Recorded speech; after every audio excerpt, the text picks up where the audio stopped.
Ej, a oglądaliście kiedyś Kapitana Amerykę? Tak, wiem, tam dostał to serum, potem go zamrozili, potem odmrozili, jasne. Nie pytam o wersję dla pryszczatych konusów, ale historię prawdziwego Kapitana Ameryki, z tego pierwszego filmu, nie jakieś tam chujstwa wymyślane przez Disneya i ekipę brandzlujących się typów nad myszką Miki. Cześć, ja nazywam się Krzysztof Energik Micielski, a to Krapowizja i Kapitan Ameryka z 1979 roku podrzucony mi przez jednego z widzów. Zapraszam. Pierwszy film o Kapitanie Ameryce powstał w 1979 roku, w roku moich urodzin, choć pewnie wtedy byłem jeszcze błyskiem wokół mleczarza. Skąd w ogóle wiemy, że to Kapitan Ameryka, nie jakieś gówno? Mówi nam o tym srogi tytuł, nawiązujący do najlepszych komiksów Jacka Kirby'ego, a nie tych nowoczesnych, w których wymuskany pizduś w obcisłym wdzianku pokazuje swoje jajca przydrożnym menelom, od czasu do czasu rzucając tarczą z gówna, która jest niezniszczalna, ale jednak zniszczalna. Prawdziwy Kapitan Ameryka zapierdalał wtedy swoim pedowanem po wybrzeżu. Takim typowym pedowanem w kolorze czarnym. W zasadzie to jeszcze nie Kapitan Ameryka, ale Steve Rogers. Jak widzicie, nie zamrozili go kurwa Adolfy, nie spadł do kadzi z bigosem, ani nie zamknął się w lodówce. Steve Rogers po prostu żył w 1979 roku jak każdy normalny Amerykanin i jak każdy zdrowy amerykański mężczyzna w sile wieku w tamtym czasie miał swojego pedowana. No, jeśli zastanawiacie się, gdzie on tak zapierdala, ten Steve Rogers i jego szpanerski pedowan, otóż do jakiejś przydrożnej chatki z gówna, gdzie spotyka jakiegoś swojego ziomka, który w życiu zajmuje się polerowaniem dechy. Tu się dowiadujemy, że Steve był w Marines, ale go tam wyjebali, czy tam sam odszedł, nie wiem. Przyjmijmy, że go wyjebali, bo nasrał do hełmu dowódcy. Dodajmy trochę pikanterii tej historii. Steve Rogers ma marzenie być pełnoprawnym menelem i mieszkać w samochodzie przez kilka kolejnych lat. Taki to z niego hippies. A no i ten drugi, co poleruje dechę, ma dla niego w ogóle ważny list. Tymczasem jakiś zambruder podpatruje Steve'a z oddali, póki co nie wiemy czemu, no ale wygląda to dość złowrogo. No jak każdy typ w rozjebanym samochodzie, który gapi się na ciebie i gada przez krótkofalówkę. Ja chyba bym się zesrał ze strachu.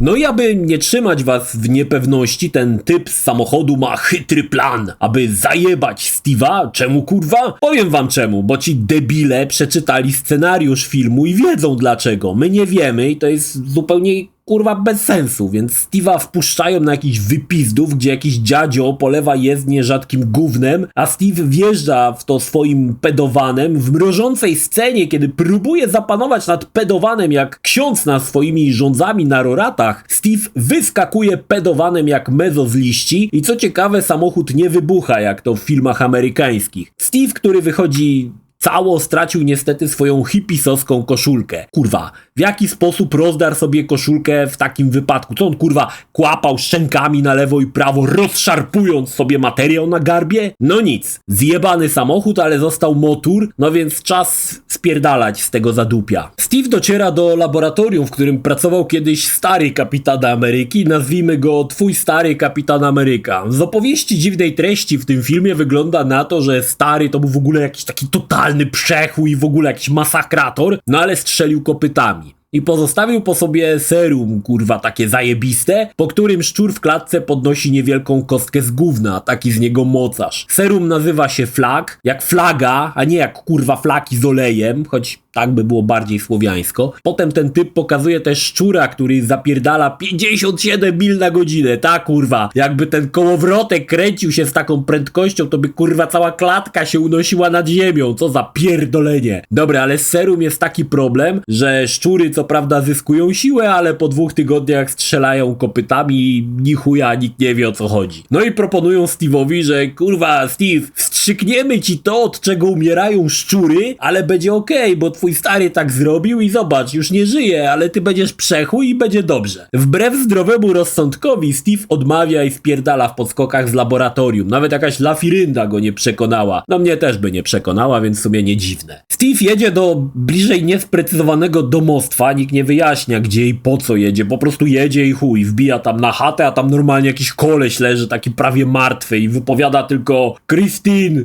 Steve, proszę. ale o co go prosi? Nie wiadomo, bo strzela kopytami. Steve jeszcze próbuje zrobić mu sztuczne oddychanie, wtłaczając mu do gardła powietrze swoimi rzęsami, ale niestety chuj to daje. No dobra, i okazuje się, że to sprawka jakiegoś typa, który rządzi jakiś tam, nie wiem, konsorcjum paliwowym czy coś i on przy pomocy swoich zbirów z dziwnymi mordami chce odzyskać to serum, ale jak się okazuje, bliżej niezidentyfikowany i całkowicie dla nas randomowy typ, który przed chwilą zginął, nie miał tego serum, więc musiał zginąć. No i przyjeżdża ten typ z tego laboratorium, który okazuje się, kurwa, być szefem wszystkich szefów, od Gnojowic po Watykan. I Steve ogarnia, że tam zaginął jakiś aparat, w którym zapewne była formuła tego całego serum. No i dzwoni tam jeden, ten co zabił tego typa i mówi: przyjedź, kurwa, na stację benzynową, bo inaczej. W sumie nie wiadomo, po co Steve miałby tam jechać, bo co, bo oni tak powiedzieli, że nikogo, kurwa, nie porwali, no zupełnie bez sensu. No ale Steve ogólnie nie grzeszy rozumem, więc wsiada na ten swój motor i zapierdala na stację. A były to czasy, gdy benzyna była tania jak micha kapuśniaku na wędzące. Chciałbym tutaj ogólnie powiedzieć, że mija 30 minuta filmu, w którym oglądamy Steve'a pierdolącego z innymi pojebami i absolutnie nic się nie dzieje. Zupełnie nic. W każdym razie, na tej stacji, co za kurwa niespodzianka, tam ci chcą go zabić, więc Steve spierdala. I mamy bardzo ładną scenę pościgu Steve'a na motorze, gonionego przez 2 światła. Bo wszystko kurwa nagrali w całkowitej ciemności, aby nie było nic widać, no i Steve z motorem spadają ze skarpy. Całe szczęście! Niczym w GTA 5 Steve'owi załącza się ragdoll po opuszczeniu motoru. A motor, kurwa, wybucha w pięknej eksplozji. Steve umiera. Wiemy to po tym, że łazi koło niego wielu lekarzy i jest maszyna, która robi ping. Więc podejmują decyzję, kurwa, serum pod napleta, no i Steve ożywa i w ogóle szybko dochodzi do siebie, jeszcze kurwa z mordą, że co oni odpierdalają, no czemu mu wstrzyknęli jak nie chciał. No to tamten gada, że umierał i byłby wielki chuj, ale Steve jak ostatnia pizda dalej swoi, że nie mieli prawa i on nie chciał i chuj. Co za niewdzięczny kutasiarz, no. Steve'a w końcu odwiedzają ci, co chcieli go zabić i mówią: idziesz z nami, kutafonie, a on idzie z nimi do rzeźni. Film miał tak niski budżet, że nawet nie starczyło na linę, aby go związać, więc Steve po prostu trzyma obie ręce za plecami, jakby miał związane. Ja pierdolę, jaka korba. No i go tam trochę obijają i Steve się w końcu wkurwia, zrywa wyimaginowaną linę i wyjeżdża z tej chujowej sceny na haku. No i tam potem pokonuje tych wszystkich chujków, miażdżąc ich martwymi świniakami. Tego, czego nie wiecie, to to, że Kapitan Ameryka ładnie maluje i rysuje, jak pewien malarz z Austrii. I tutaj możemy zobaczyć, jak maluje jakiegoś dzieciaka ubrany w krótkie gacie i znów pierdoli, jaki on nieszczęśliwy,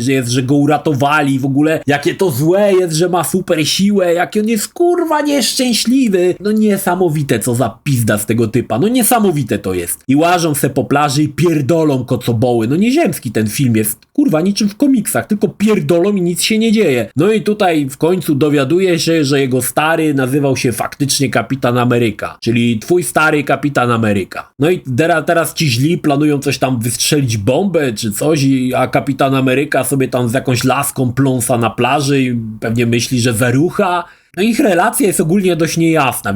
Widzieli się w filmie może ze 2 razy po 10 sekund, a to już kurwa na plaży leżą. Może w wersji reżyserskiej to wyjaśnią. Chryste Panie, niech to gówno się w końcu skończy.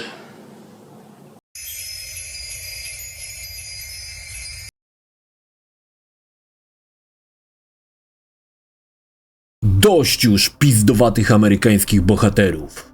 Oto nasz, słowiański bohater. Nie kapitan, kapral czy chorąży. Oto admirał Polska.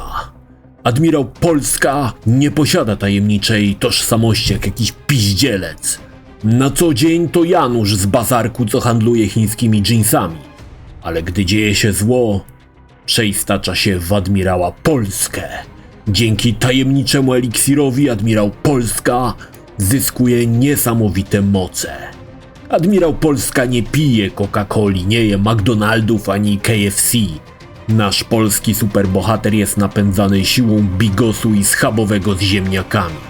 Jego wzrok zobaczy, w których mieszkaniach jest nieopłacony abonament RTV. Szybszy niż pędzący, spóźniony pociąg PKP na linii Warszawa-Koluszki. Niezwykła, niemal chrystusowa moc pozwala mu rozmienić w żabce dychę na 3 piątki.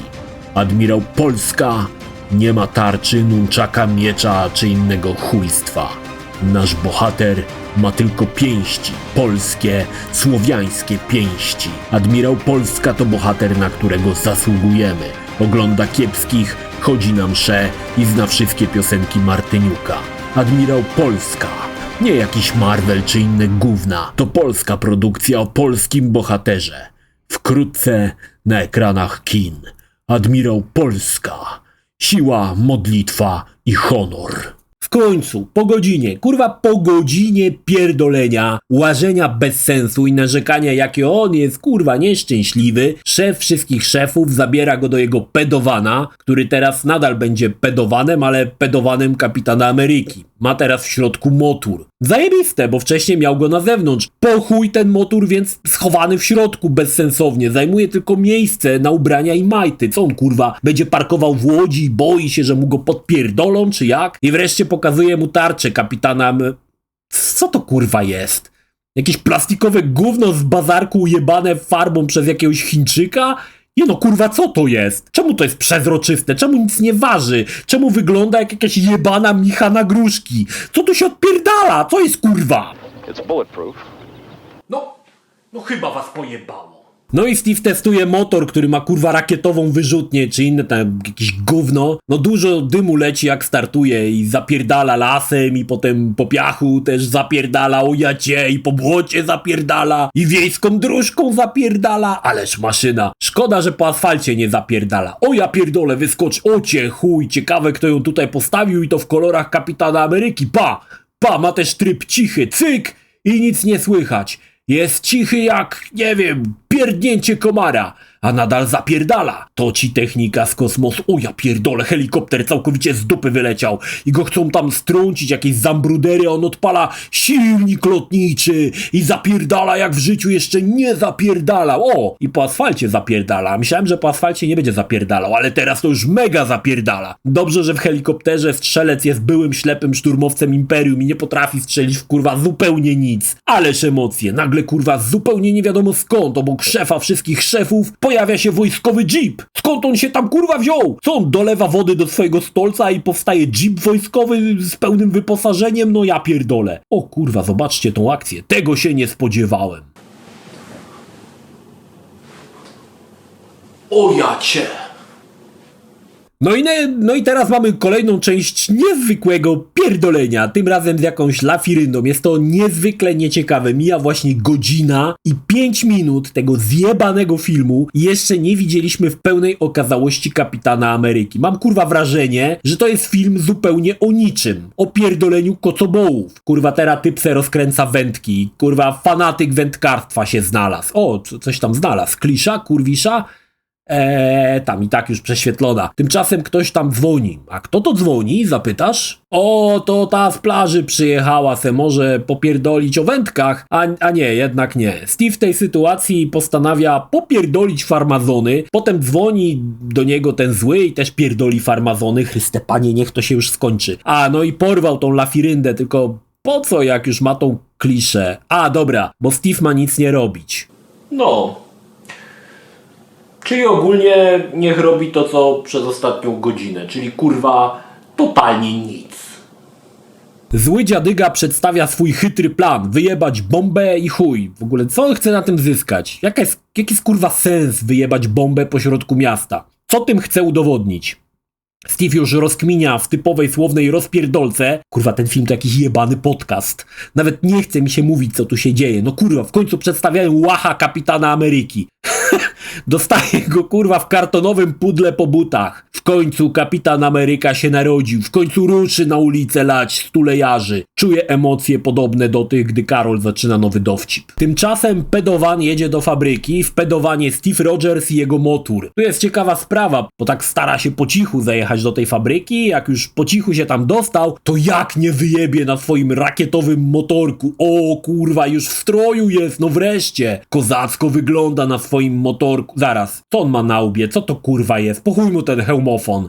Dobra, może na czas jazdy na motorku, aby było bezpiecznie. Okej, przyjmuję tą wiadomość. Nie, co on ma te skrzydła namalowane korektorem na hełmie i gogle narciarskie? Co to A oznacza? Analfabeta? Co to jest? Wygląda jak cyrkowiec, co skacze motorkiem przez płonące kółka.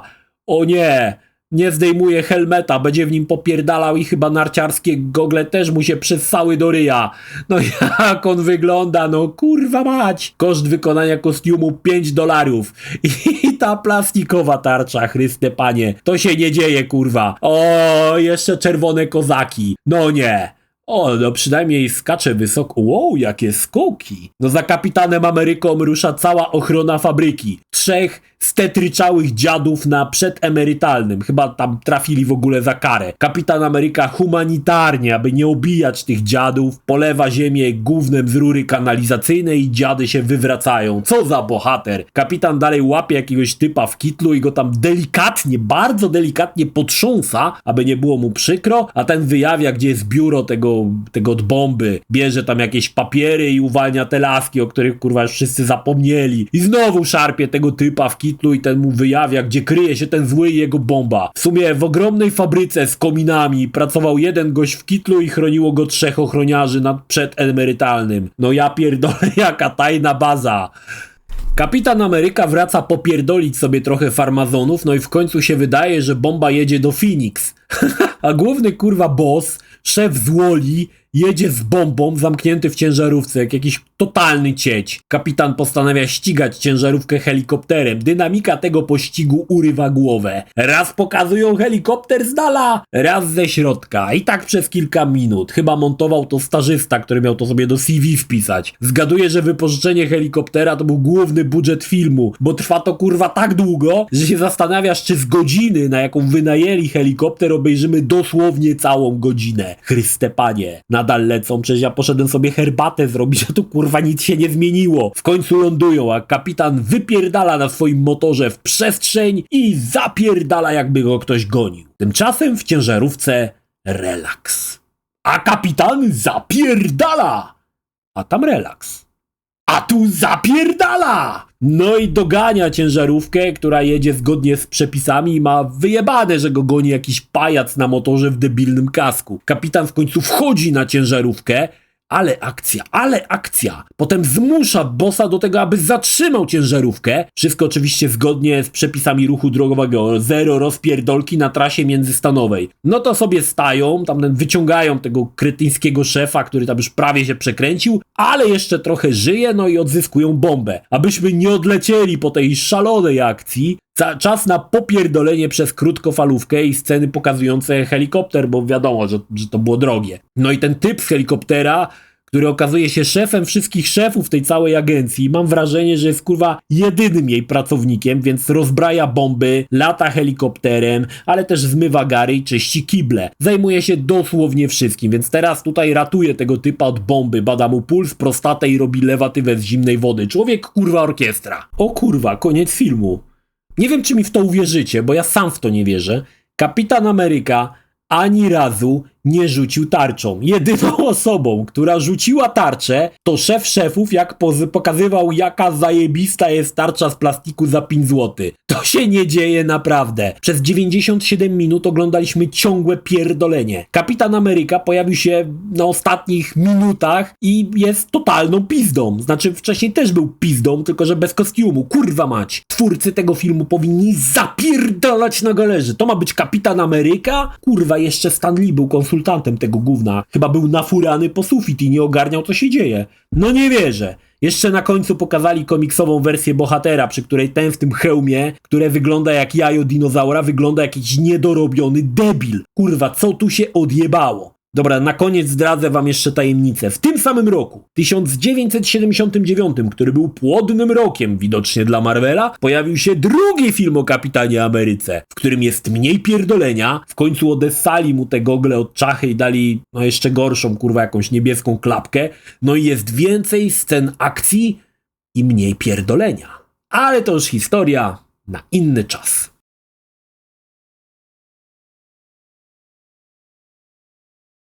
Jeśli film ci się podobał, zachęcam do subskrypcji lub wsparcia mojego kanału na portalu patronite.pl. Film o podobnej tematyce znajdziesz tutaj, natomiast z drugiej strony znajdziesz film wygenerowany przez platformę YouTube'a. Kurna!